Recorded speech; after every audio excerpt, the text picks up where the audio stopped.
Hi student, welcome to இனிக்கும் கணக்கு. இந்த வீடியோவில் நம்ம 6th ஸ்டாண்டர்ட் எக்ஸசைஸ் நம்பர் 1.2ல இருக்கக்கூடிய கணக்குகளினுடைய தொடர்ச்சியை பார்க்க போகிறோம். இதில் வந்து மூணாவது கணக்கு பாருங்கள். கீழ்காணும் எண்களுக்கு பகா காரணிப்படுத்துதல் முறையில் மீபேகா காண்க. சரியா, இது ஒரு 6th சம் வரைக்கும் கொடுத்துருக்குறாங்க. இதை எப்படி போடுறதுன்னு பார்ப்போம். இப்போ நம்ம வந்து கணக்கு எழுதிக்கலாம். தேர்ட் சம் வந்து ரெஃபர் சம் நம்பர் 3ல் 1 போட போகிறோம். சரிங்களா, தீர்வு சொல்யூஷன் வந்து ஒன்றாவது கணக்கு ஒன்று. அந்த கணக்கு வந்து 18 நம்பர் எழுதிக்கலாம். 18,24. சரிங்களா, அப்போ நமக்கு என்ன கண்டுபிடிக்கணும் அப்படின்னா மீபேகா கண்டுபிடிக்க சொல்லியிருக்காங்க. அதாவது HCF ஹையஸ்ட் காமன் ஃபேக்டார், இந்த இரண்டு எண்களையும் வகுக்கக்கூடிய மிகப்பெரிய எண் எது அப்படின்னு கண்டுபிடிக்க சொல்லியிருக்கிறாங்க. அதை வந்து நம்ம இப்போ பகா காரணிப்படுத்துதல் முறையில் கண்டுபிடிக்க போகிறோம். பாருங்கள், 18க்கு பண்ணலாமா? என்னன்னா பகா காரணி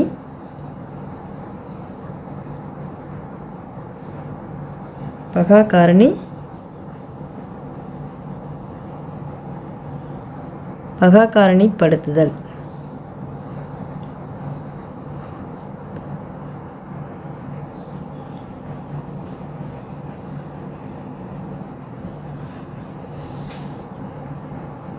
முறைன்னு எழுதிக்கோங்க. பகா காரணிப்படுத்துதல் முறையில் நம்ம கண்டுபிடிக்க போகிறோம்.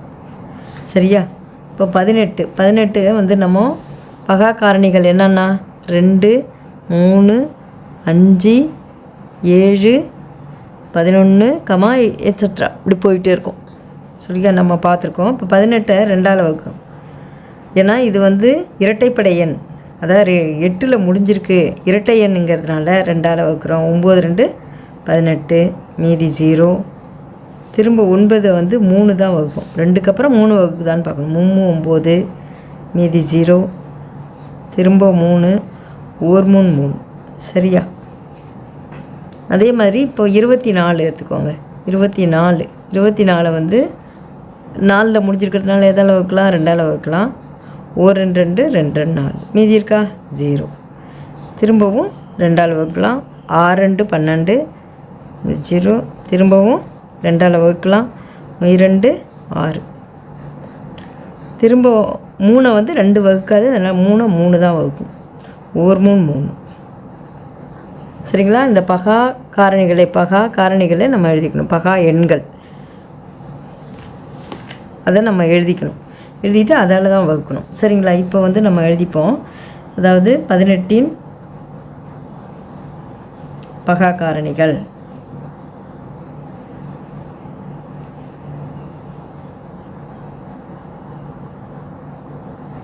இஸ் ஈக்குவல் டு என்னென்னா, இந்த பக்கம் இருக்கிற சைடில் இருக்கிறது எல்லாமே எழுதுகிறோம். 2 × 3 × 3. ரொம்ப ஈஸியாக இருக்கக்கூடிய கணக்குகள் நிறைய போட்டுட்ருக்கோம். புரிஞ்சுக்கணும் குழந்தைங்க, கொஞ்சம் கவனமாக புரிஞ்சுக்குங்க. இது ரொம்ப ரொம்ப முக்கியமான ஒரு ஆப்ரேஷன். இந்த பகா காரணிப்படுத்துதல் ஒரு முக்கியமான கூட்டல் கழித்தல் பெருக்கல் வகுத்தல் மாதிரி இதுவும் ரொம்ப முக்கியமானது. வகுத்தல் தான், நிறைய வகுத்தலை ஒரே கணக்கிலே செய்கிறோம். அடுத்தது 24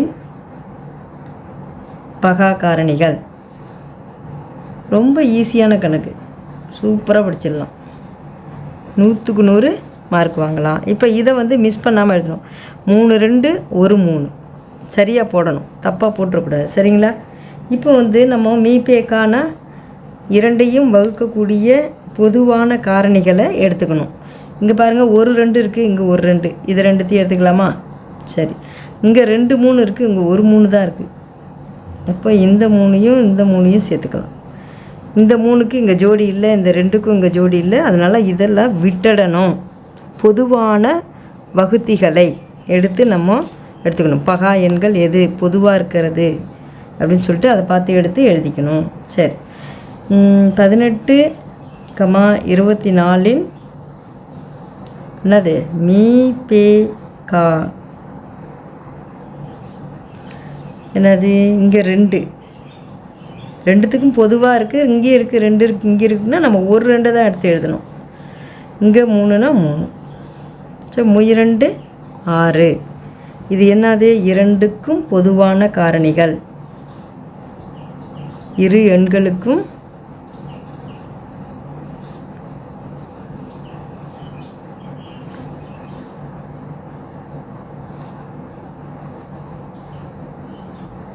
பொதுவான காரணிகள். பகா காரணிகள்னு எழுதலாம், இல்லை பொதுவான காரணிகள்னு எழுதலாம். புரியுதுங்களா? பொதுவாக இருக்கிறது இங்கே 2 இங்கே 2 ஒரு 2 எடுத்துக்கணும். இங்கே 3 இங்கே 3 ஒரு 3 எடுத்துக்கணும். மற்றதெல்லாம் விட்டுடணும். புரிஞ்சுதா உங்களுக்கு? ஓகே. இப்போ 6 தான் வந்து ரெண்டுத்தையும் வகுக்கக்கூடிய மிகப்பெரிய எண் அப்படின்னு நமக்கு கிடச்சிருக்கு. சரியா? தேர்ஃபோர் 18, எடுத்துக்கணும். இதுதான் ஆன்சர். புரியுதா? ரொம்ப ஈஸியாக இருக்கும், நல்லா இருக்கும், சமத்தாக எல்லாம் படிச்சிடணும். சரியா? ஓகே. இப்போ வந்து நம்ம செகண்ட் சம் போடலாம். இப்போ வந்து லைன் போட்டுக்காங்க. அடுத்தது மார்ஜின் போடுங்க. இது வந்து மெயின் ஒர்க்கு, இங்கே ரஃப் ஒர்க்கு, இதெல்லாம் நோட்டில் உங்கள் நோட்டில் இருக்கணும். சரியா? இப்போ செகண்ட் சம் போடுறோம். இந்த ஈக்குவல்ட்டுலாம் நேராக வரணும்.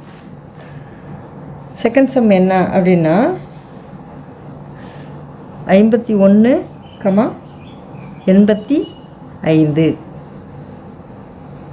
போடலாமா? தீர்வு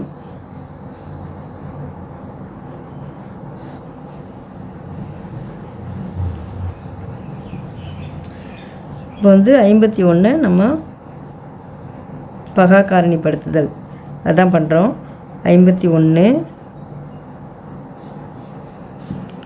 51 வந்து ஏதாவது வகுக்குமா அப்படின்னு பார்க்கணும். இப்போ 2 வந்து 51ங்கிறது வந்து 1ல் முடிஞ்சுக்கிறதுனால ஒற்றைப்படை எண். ஒற்றைப்படை எண்ணில் நம்ம வந்து என்னது 2, 3, 5, 7, 11, எட்ஸட்ரா. இதில் எது இப்போ 2 வகுக்காது? 3 வகுக்க. ஒரு 3 போனால் மீதி 2 இருக்கா? 21. அப்போ 3 வகுக்கும். சரியா? அடுத்த நம்பர் 3. அப்போ 1 3 3, 7 3 21, மீதி இருக்கா? 0. சரி. இப்போ 17ங்கிறது ஒரு பகா எண்ணாக இருக்கிறதுனால இந்த எண்கள் வகுக்காது. 17 தான் வகுக்கும். 17. இதை புரிஞ்சுக்கணும். பகா எண் வந்துட்டாவே உங்களுக்கு அந்த எண்ணை அதே தான் வகுக்கும். ஆகா, பகா எண் வந்துடுச்சு, இனிமேல் வேறு எண்ணையும் தேட வேண்டாம், அந்த எண்ணாலேயே அதை வகுத்துடலாம் அப்படின்னு முடிவு பண்ணிக்கணும். சரிங்களா? இப்போ அடுத்தது 85. இது 5ல் முடிஞ்சிருக்கு. சரி, ஃபஸ்ட்டு நம்ம 2 ஓகே ஆகாது. 3 வருமா அப்படின்னா 8ல் 2 3 6, மீதி 2 இருக்குது, 25ன்னு வரும். 25 வந்து 3ஆம் வாய்ப்பாடில் வராது, அதனால் அதை விட்டுருங்க. அடுத்தது 5 கண்டிப்பாக 5ல் முடிஞ்சிருக்கிறதுனால 5 வகுக்கும். ஓரஞ்சு 5, மீதி 8ல் 5 போனால் 3 35 இருக்கும். 7 5 35. சரிங்களா? திரும்பவும் 17 வந்துருச்சா? இது ஒரு பகா எண்ணுங்கிறதுனால பகா எண் வந்தால் பகா எண் தான் வகுக்கும். 1 0. புரியுதா? சரி, இப்போ நம்ம எடுத்து எழுதலாம். எண் பகா காரணிகள்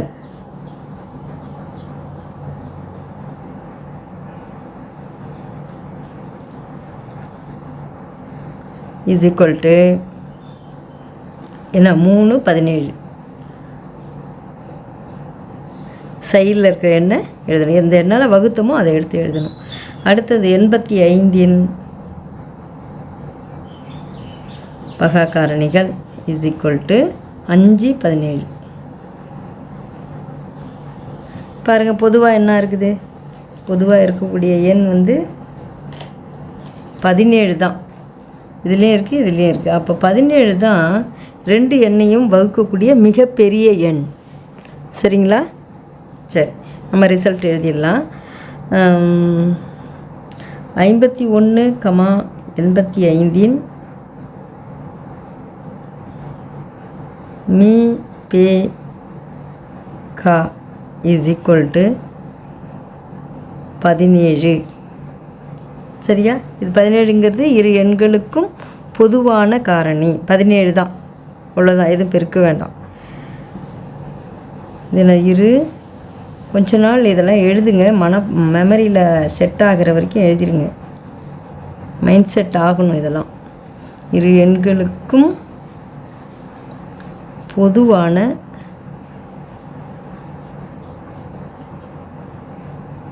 காரணி. புரியுதா? இது 17 தான் answer. therefore 17 answer. Next sum பார்க்கலாமா? ஓகே, நெக்ஸ்ட்டு தேர்ட் சம் எழுதிக்கலாம். 61 76 இதனுடைய மீபேக்கா கண்டுபிடிக்கிறோம்.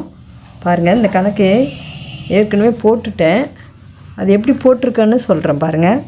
61 76 இந்த ரெண்டு நம்பருக்கும் மீபேக்கா கண்டுபிடிக்கும். ஃபஸ்ட்டு 61 எடுத்துப்போம். 61ங்கிறது ஒரு பகாயன்ங்கிறதுனால 61 தான் வகுக்கும். சரியா?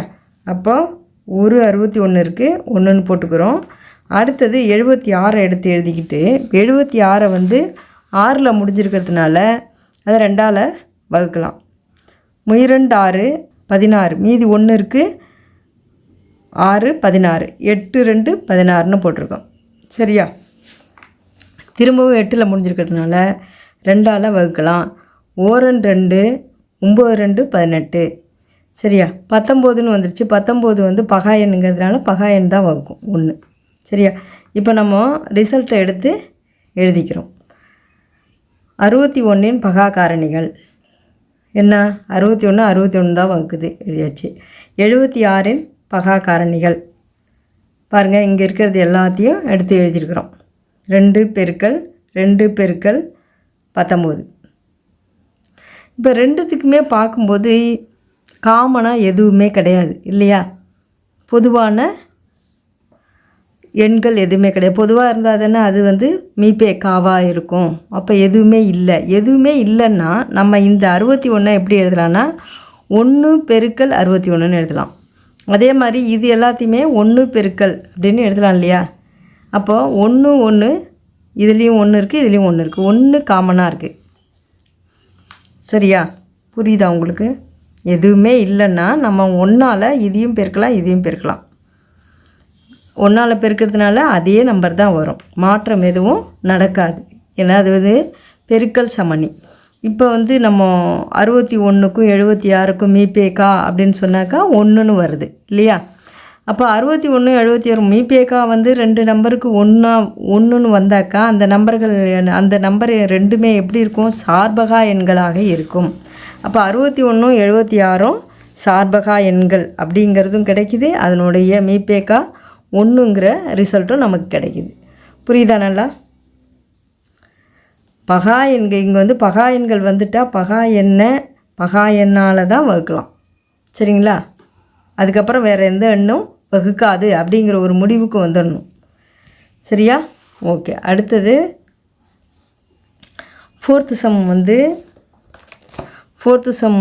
84 120. 84 120 இப்போ பார்ப்போம். 84 2ஆல் வகுக்கலாம். சரியா? 4 2 8, 2 2 4. அடுத்தது 42ன்னு கிடைக்கிது. 42 திரும்ப அகைன் 2ஆல் வகுக்கும்போது 2 2 4 1 2 2ன்னு வருது. சரியா? 21 வந்துருச்சு. 21 வந்து 3ஆல் வகுக்கலாம். 7 3 21ன்னு போட்டிருக்கோம். திரும்ப 7 வந்துருச்சா? 7 வந்து 7ஆல் தான் வகுக்கணும் 1. புரியுதா? பாருங்கள். சரி, அடுத்தது 120க்கு போடலாம். 120 2ஆல் வகுக்கலாம். 2ஆல் வகுத்தா 60. 60 2ஆல் வகுத்தா 30. 30 2ஆல் வகுத்தா 15. 15 2ஆல் வகுக்க முடியாது, அதனால் 3க்கு போகிறோம். 3ஆல் வகுத்தா 5. இதான் 3ஆக பிரிக்கிறோன்னு அர்த்தம். அப்போ 5. 5 5ஆல் வகுத்தா 1. சரிங்களா? இது புரியுதா? ஓகே, இப்போ என்ன இதனுடைய வகுத்திகளை நம்ம எடுத்து அதாவது வகுத்திகளை எழுதுகிறோம். பகா காரணிகள், இதனுடைய பகா காரணிகள் 84 பகா காரணிகள் 2 2 3 7 எல்லாம் பெருக்கல்ல எழுதியிருக்கோம். சரியா? 2 2 2 பெருக்கல் 2 பெருக்கல் 3 பெருக்கல் 7. அதே 120 பகா காரணிகள் அப்படின்னு சொன்னால் இங்கே பாருங்கள், 1 2 3 2 போட்டுக்கணும், பெருக்கல்ல எழுதணும். சரியா? அப்புறம் ஒரு 3 ஒரு 5. இப்போ ரெண்டுத்துக்கும் பொதுவாக இருக்கிறத ரவுண்ட் பண்ணியிருக்கோம் பாருங்கள்.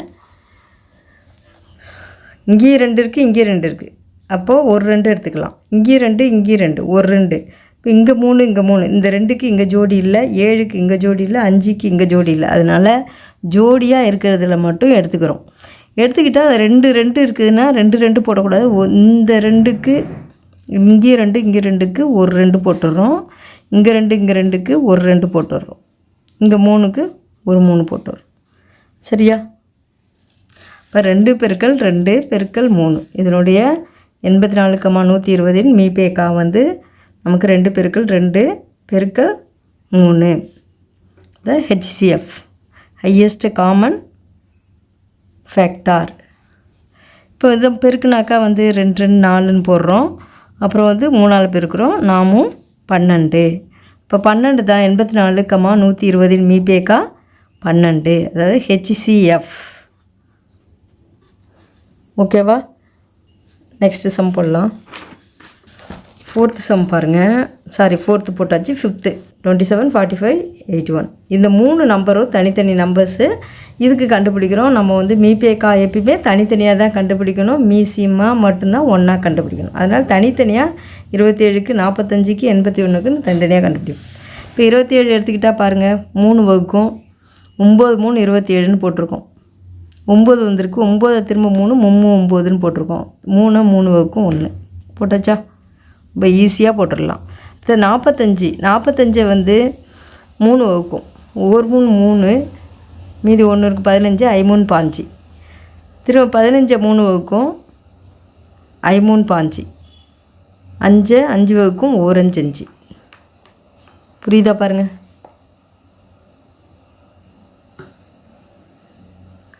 அடுத்தது 81 3ஆல் வகுத்தாக்கா 2 3 6 7 3 21. நல்லா புரிஞ்சுங்க. 8ல் 2 3 இருக்குது, 6 போயிட்டோம்னா மீதி 2 இருக்குது, 21. 21ல் எத்தனை 3னா 7 3 21. 27 3ஆல் வகுக்கும்போது 9 3 27. அடுத்தது 9 வந்து 9 9 3ல் ஒரு 3 இருக்குது, அதை போட்டு வரும். 3ஆல் வகுத்து போட்டு வரும். சரி, இப்போ இருக்கிற இதனுடைய பகா காரணிகள் 27 பகா காரணிகள் 3 3 எழுதியிருக்கோமா? 1 2 3 3 அதை எண்ணிக்கிட்டு அப்படியே போடணும். இங்கே 1 2 3 இருக்குது, இங்கேயும் 3 எழுதியிருக்கோமா அப்படின்னு போடணும். இங்கே 2 3 ஒரு 5, இந்த இருக்க 2 3 இருக்குது, ஒரு 5 இருக்குது. சரி, அதே இங்கே வந்து பாருங்கள் 4 3 1 2 3 4. சரியா? இதனுடைய பகா காரணிகளை எடுத்து எழுதிட்டோம். இப்போ பாருங்கள், 3த்துலையுமே காமனாக இருக்கணும். 3 3 3 இந்த ஒரு ஜோடி ஒரு செட்டை எடுத்துக்கலாம் அப்படியே. அதே மாதிரி இந்த ஒரு செட்டு எடுத்துக்கலாம். இந்த 3க்கு இங்கே இருக்குது, ஆனால் இங்கே இல்லை. சரியா? புரியுதா உங்களுக்கு? இதையும் எடுக்கக்கூடாது, இதுலேயும் இருந்தால் தான் எடுக்கணும். இந்த 3க்கும் அதே மாதிரி தான், இங்கே இல்லை. அதே மாதிரி இந்த 5க்கு இல்லை. அப்போ இது மட்டும்தான் வருது. 3 3 3 3 செட்டாக இருந்தால் ஒரு 3 தான் எடுத்துக்கணும். புரியுதா? இந்த 3த்துக்கும் ஒரு 3, இந்த 3த்துக்கும் ஒரு 3 எடுத்துக்கிறோம். அப்போ 27, 45 மற்றும் 81 மீபேக்கா, அதாவது ஹெச்சிஎஃப் அப்படிங்கிறது 3 × 3, அதாவது 9 அப்படின்னு வருது. சரிங்களா? புரியுதா? ஓகே, அடுத்த சம் போடலாமா? சரி, அடுத்தது லாஸ்ட் ஒன் வந்து 45, 55, 95. ஒவ்வொன்றுக்கும் தனித்தனியாக தான் கண்டுபிடிக்கணும். ஏன்னா நம்ம ஹெச்சிஎஃப் கண்டுபிடிக்கிறோம். 45 பண்ணாக்கா 45 ஏற்கனவே வந்து நம்ம பண்ணியிருக்கோம் இல்லையா, 3 தான் வகுக்குது. அப்போ வந்து 4ல் ஒரு 3 இருக்குது, மீதி 1 15, 5 3 5ன்னு போட்டுடுறோம். இப்போ 15 3ஆல் வகுத்தா 5 3 5, திரும்ப 5 5ஆல் வகுத்தா 1. சரியா? திரும்ப 55 5ஆல் வகுக்கிறோம். ஓரஞ்சு 5 ஓரஞ்சு 5, 11 வந்துருச்சா? 11ங்கிறது பகாயன். பகாயன் வந்துட்டாவே பகாயன் தான் வகுக்கும். அந்த எண்ணெய் அதையெல்லாம் வகுத்து போட்டுற வேண்டியதுதான். சரி, அடுத்தது 95 95 பார்ப்போம். 5ஆக வகுக்கும். 5ஆல் வகுக்கலாம். ஓரஞ்சு 5, மீதி 4 இருக்குது. 45. 9 5 45. 19 என்ன? ஒரு பகாயன். பகாயன் வந்துட்டாவே அதுக்கப்புறம் வேறு எந்த எண்ணும் வகுக்காது. அதே எண் தான் அதை வகுக்கும். சரியா? ஓகே. இப்போ இதெல்லாம் எடுத்து எழுதுகிறோம். இங்கே எத்தனை? 2 3 ஒரு 5. 45 பகா காரணிகள் 2 3 ஒரு 5 எழுதியாச்சா? அடுத்தது 55 பகா காரணிகள் 1 5 1 11. அதே மாதிரி 95 பகா காரணிகள் 1 5 1 19. ஓகேவா? இப்போ 3த்துலேயும் பாருங்கள், இங்கே 3 இருக்குது, இதிலெல்லாம் இல்லை. இங்கே 3 இருக்குது, இதில் இல்லை. 5 இருக்குது, இதுலேயும் 5 இருக்குது, இதுலேயும் 5 இருக்குது. அந்த 5 மட்டும்தான் நம்ம எடுத்துக்க முடியும். 11 இங்கே இருக்குது, இதுலேயும் இல்லை, இதுலேயும் இல்லை. 19 இங்கே இருக்குது, இதில் இல்லை, இதில் இல்லை. அப்போ 5 மட்டும்தான் நம்ம இதனுடைய HCFாக நம்ம எடுத்துக்க போகிறோம். ஒரே ஒரு 5 மட்டும்தான். 45 55 மற்றும் 95 மீபேக்கா 5. 5னா இதில் பார்த்தீங்கன்னா 9 5 45, இங்கே 11 5 55, இதில் வந்து இதில் 5 ஒரு 5 5 19 5 95ன்னு வரும். சரியா? புரியுதா உங்களுக்கு? இந்த 5ஆல் நம்ம இதை வகுக்கும்போது ஆன்சர் வந்து 0 0, அதாவது ஆன்சரில் மீதியில் வந்து 0 வரும் அப்படிங்கிறத நம்ம புரிஞ்சுக்கணும். சரியாக எடுத்துடலாம். இதுதான் HCF. HCFை நல்லா புரிஞ்சுக்கணும். ஓகேவா? Okay, by.